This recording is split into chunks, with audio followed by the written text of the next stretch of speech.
Hello and welcome to another episode of Swaay.Health, where we bring you the latest insights and interesting stories from the brightest minds in healthcare marketing. I'm Colin Hung, and I am very, very excited to welcome a good friend to the program today, and that is Dr. Geeta Nayyar, otherwise known as Dr. G. She is the author of this amazing new book, Dead Wrong: Diagnosing and Treating Healthcare's Misinformation Illness.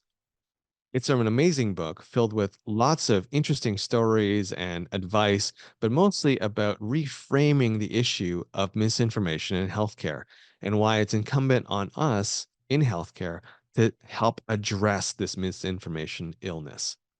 I'm really looking forward to diving into this topic with her, and I hope you enjoy this interview.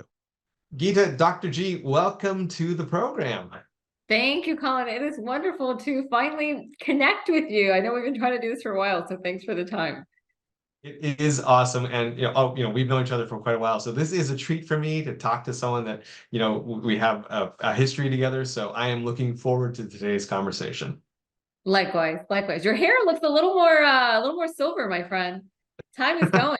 Time is going. Yeah, yeah, I'm going to be changing it by the time the spring conference comes in. But yes, the lighting and yes, the lack of color, yeah, it's definitely a little more silver. So thank you for pointing out I'm getting old.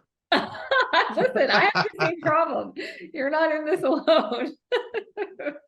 Dr. G, can you start by giving us a quick overview of your book, Dead Wrong: Diagnosing and Treating Healthcare's Misinformation Illness?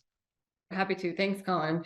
So, the book is really meant to be a post-pandemic review of where we're at today in the digital age, right? So with all of the technology out there, whether it's TikTok, artificial intelligence, EHRs, you know it, you name it, this all comes down to building trust, right? When we talk about patient engagement, when we talk about brand loyalty, when we talk about what all of us are trying to achieve in the healthcare system, it comes down to really winning the patient.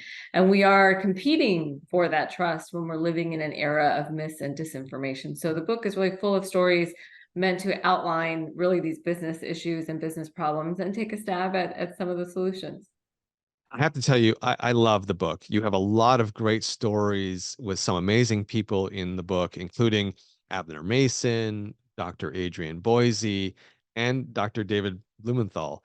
It actually was a lot of fun to read that particular story and to relive the meaningful use days when you were telling the story about Dr. Blumenthal.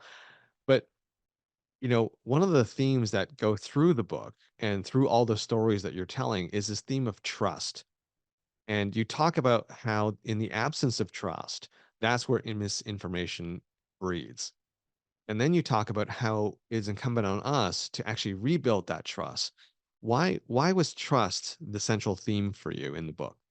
The biggest call to action is that we have to be intentional, right? Is that we have to be intentional about winning the trust and really combating mis and disinformation. Because remember, disinformation is the intentional manipulation of the masses for profit, political gain, whatever it might be. And in healthcare, because we're not intentional about it, many misfits are. So whether you're selling the latest vitamin for $29.99 that will, have all these anti-aging properties, or whether you're selling dance moves and soliciting a vote on TikTok, if we're not intentional as healthcare, someone else is, and they're winning our patients' trust. Right. So now it's not just about the gap that we're leaving open, but our patients, our consumers are actually being won over by misfits and leading them to a disastrous path in many times. And then healthcare is left to clean them up. Very much what happened during COVID happens with heart disease, happens with cancer, happens with, you name it. It's an evergreen and ever-present issue. So that's really the call to action, is to say this needs to be a priority and we need to be intentional. Dr. G, tell me more about what you mean when you say we have to be more intentional. Is there a specific example that you could share with us?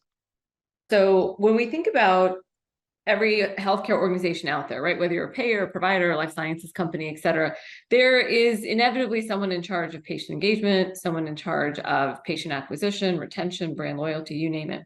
There's not really anyone in charge of their mis or disinformation strategy, right? I'm not naive. No one is actually in charge of that.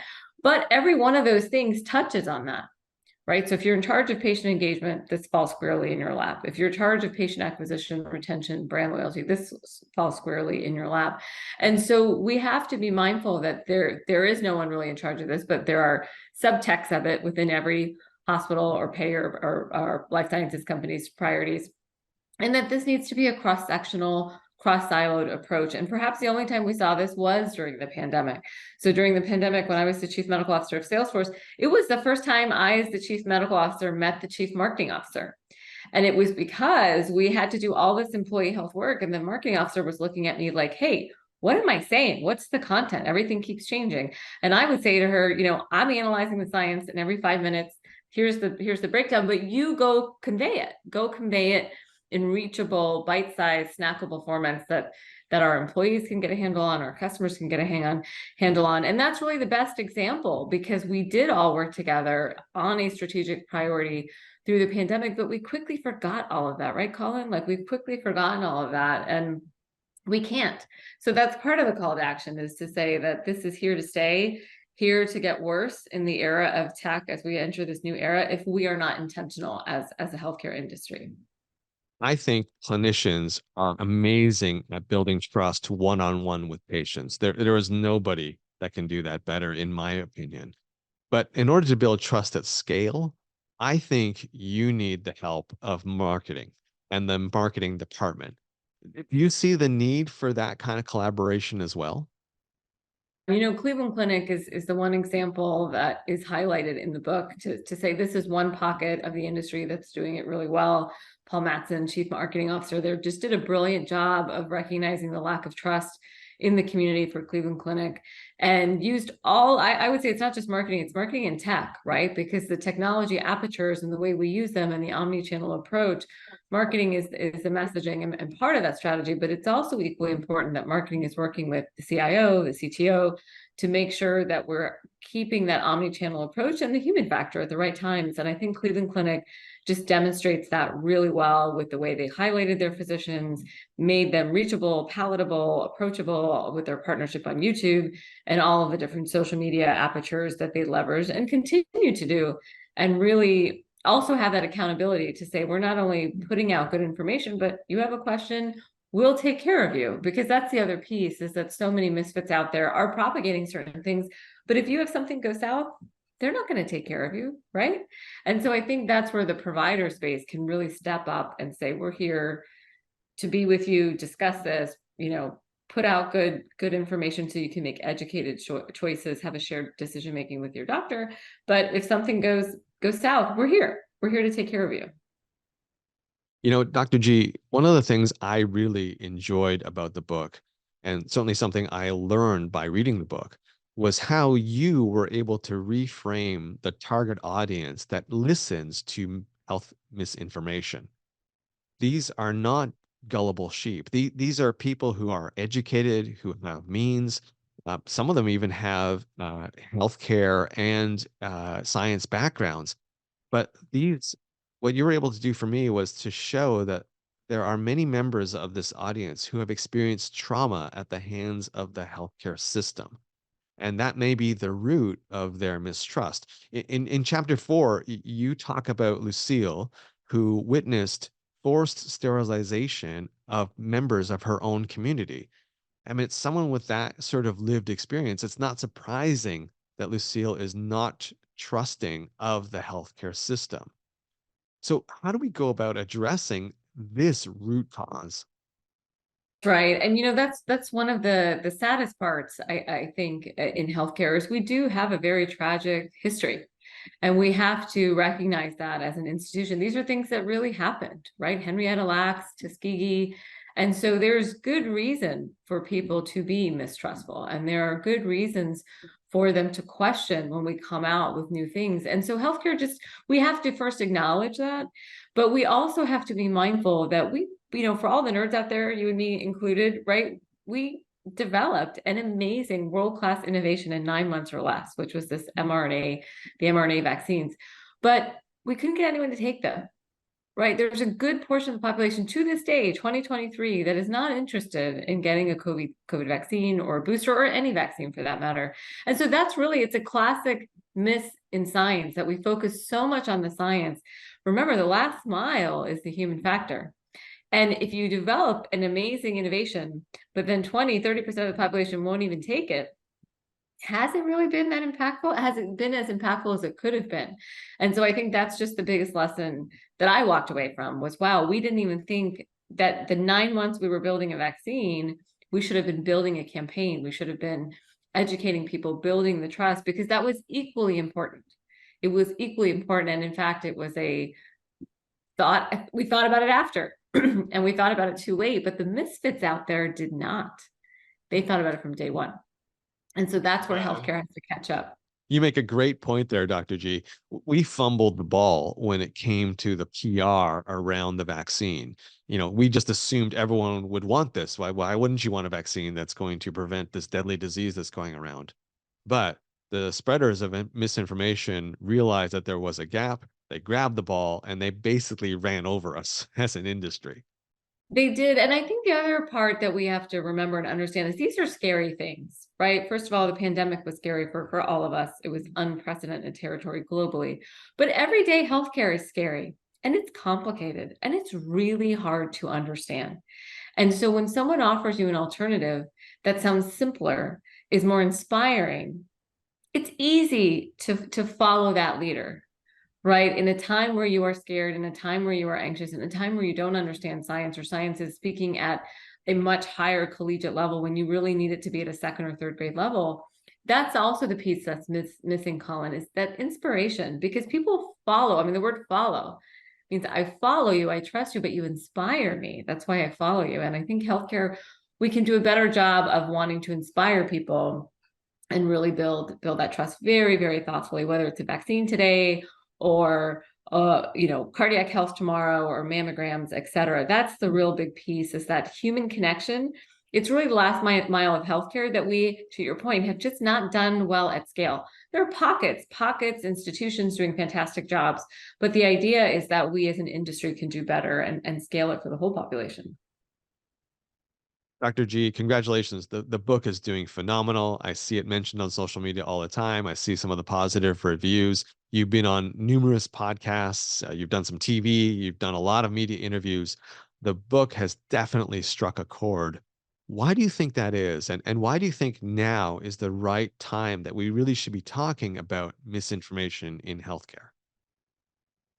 Look, I think why not? Again, we are in a post-pandemic world. We have so much exciting technology. We're in a new era of technology. Not that AI is new, but that it's become kind of part of our everyday mainstream. And we can already see where that will take us as an industry. And it's incredibly exciting.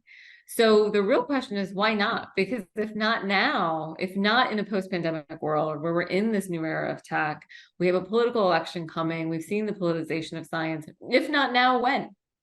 Right. And again, this is a timeless book. This is a timeless topic, because one of the things in the book that is highlighted is the fact that mis and disinformation have been around since the bubonic plague.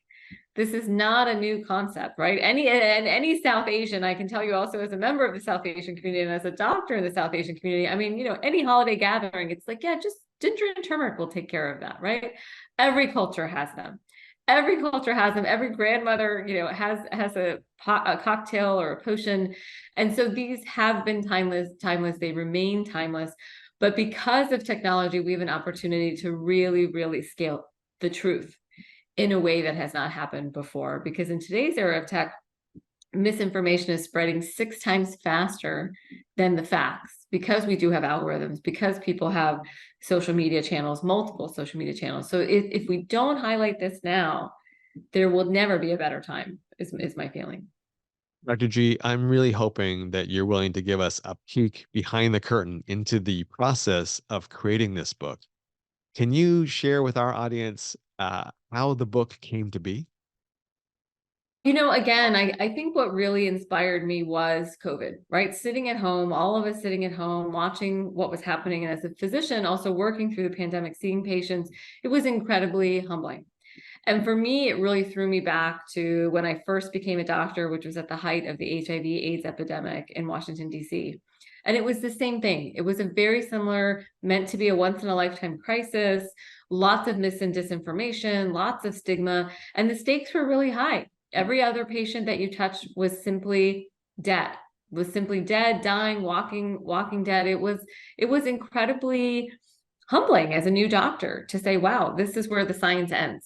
This is where I can't do anything about this. And so when COVID happened, I really reflected and said, this can't be happening again. Stakes are high, stigma, science is not cool, all of this politicization, all of these cultural barriers. So I was really inspired to say, I want to tell this story because while in medicine and healthcare, we're so busy putting out fires, we sometimes don't look at where they're coming from. We don't have a chance to really look at the source. And so I partnered up with Map Change, Jack and Tom, dear, dear friends. They've always been partners to me and really feel like I got very, very lucky in working with them. And they really have been my journalism and research team and are able to pull the stories out of the data. And I've just enjoyed the journey. I also brought my daughter into the book. She did the artwork with one of the medical students that I mentor at the University of Miami Medical School, who happens to be an art and biology major. And so I think we brought a lot of soul. I think we brought a lot of art to medicine and really helped spell out and translate this issue. And I just feel so excited that I got the opportunity to work with them, that I was able to bring my daughter and one of my mentees into the book, and I'm looking forward to the next book. And we'll see what that ends up being. And how did you choose what stories actually made it? Because I'm assuming it's quite a process. I mean, I'm sure you had way more stories than you could fit into the book. But how did you end up choosing the ones that ended up on the page? Sure. It's hard. And you are right. There were many stories that were not, you can't write a 5,000 page book. No one's going to read that. Right. So it was hard. It was hard, but I think it's picking the most compelling. I think it's telling a story that makes sense chapter by chapter, ensuring that there is a flow. And the most important was ensuring it was articulate and inspiring, because again, that inspirational piece is that last mile. And I think the relatable piece, right? Being authentic and relatable. So the stories that really popped naturally, those were kind of the most compelling pieces. And obviously driving home a data point through story was the goal and intention behind including so many anecdotes. Dr. G, I have to ask you this question, but do you have a favorite story from the book? Is there one that stands out more for you than the others? I mean, you're going to get me in trouble. I can't say that. I don't think I can say that, Colin. For me, truly, every story was special. And the fact that they were included in whatever relevant chapter, to me, it was the best story. But I think I will say that to include my own family story in was a decision I made. And I remember when the book was coming out saying, man, why did I do that? Why did I do that? So I really have to just say thank you to everyone that was a part of the book, because they took a risk and a chance in doing that. But I think just like in medicine, that's what made the book relatable. It was that everyone shared a story that was raw, intentional, and wasn't perfect. These were not perfect stories. These were just, this is how life unfolds. This led to this, led to this. And I didn't see it coming at the time, and then translating that. So I wish it was just one story, but to me, it really was that every one of them had something special to highlight, and that's why they were included. So, Dr. G, we're getting to the end of our time today. If there is someone out there listening and watching this, what's the one thing that you would want them to take away from our conversation today?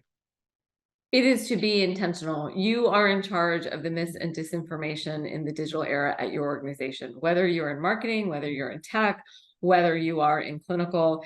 Look, every one of the organizations you and I deal with is touching value-based care. Every one of the organizations we are working for is talking about patient acquisition, retention, brand loyalty, how to do more with less.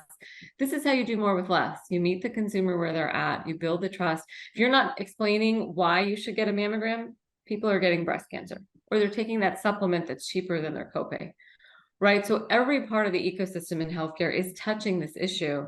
and no one's talking about it. So if you address this, if you approach it in a cross C-suite function, that is actually what will make the difference, because it's not being done. And you will see the delta. You will see the delta, because organizations like Cleveland Clinic that we included spell that out. It's a perfect use case of where you can really unlock this gap in the healthcare ecosystem. Dr. G, you've shared a lot of fantastic information with us today. Where can people go to connect with you, and where can they find out more about the book?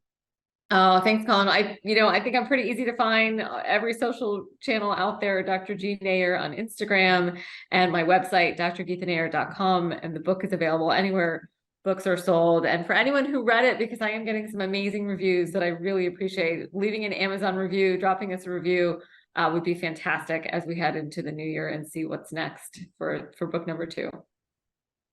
Well, we'll be sure to put a link to the book in the description below. And I just want to say, Dr. G, we really appreciate you coming on camera with me today and taking time out of your busy schedule to talk with us. Definitely appreciate it. Thank you so much for being here. Thank you, Colin. I really appreciate it. It's so awesome to see you, my friend. Hey, I want to thank Dr. G for coming on the program today and talking to me about her new book.